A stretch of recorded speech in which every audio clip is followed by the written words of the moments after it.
The wine was warm, the laughter was forced, and the dining room was too bright. 8 of us, professionals, friends, couples, engaged in the ritual of marital complaint. Sarah finished her rant about her husband's golf obsession. I seized the opening, raising my crystal glass to the light. Honestly, if I could just trade him in for a new model, I would. Something with better maintenance. I smiled, a familiar, harmless barb. I waited for Mark's automatic, half-hearted defense. Instead, silence descended, immediate and heavy.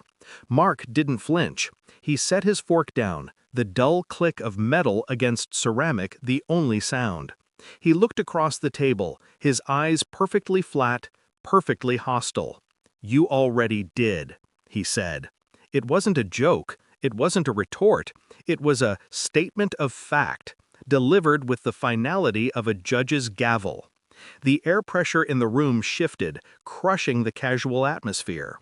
My breath hitched, a freezing knot in my chest. I didn't feel anger. I felt the snap of something crucial. My mind didn't jump to infidelity. It went straight to the missing deed, the sudden change in his life insurance policy, the 3 encrypted folders I'd seen on his laptop last month. He was talking about a transaction. He was talking about a life swap, orchestrated in the dark.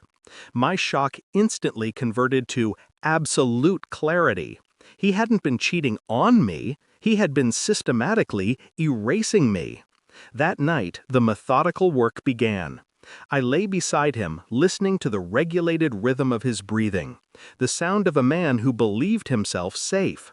I felt nothing but a scientific curiosity. Hysteria is for the exposed. I was the investigator. I didn't hire a detective. I became one. I used my resources, digital forensics, deep web access, the key to his locked home office. Every piece of his life was reduced to data. I watched hours of security footage from our house, searching for a pattern. I found the burner phone, hidden behind a loose floorboard. I found the emails detailing the sale of our primary asset, the vacation home I thought was protected.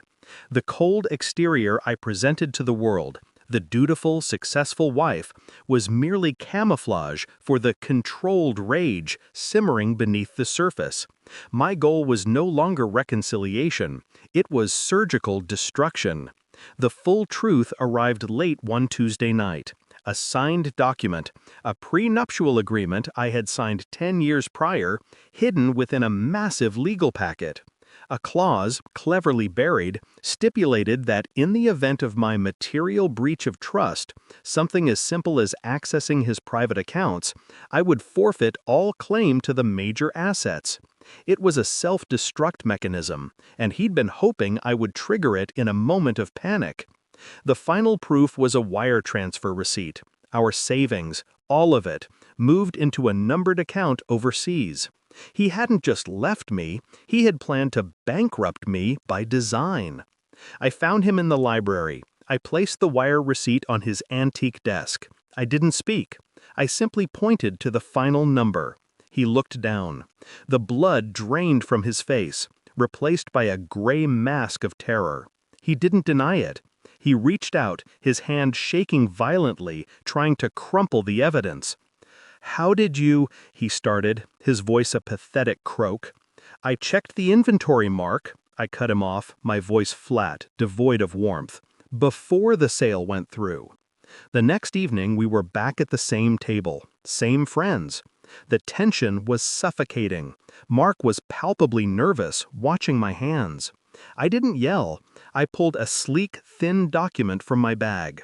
Not a receipt, a restraining order. I pushed it across the table toward him.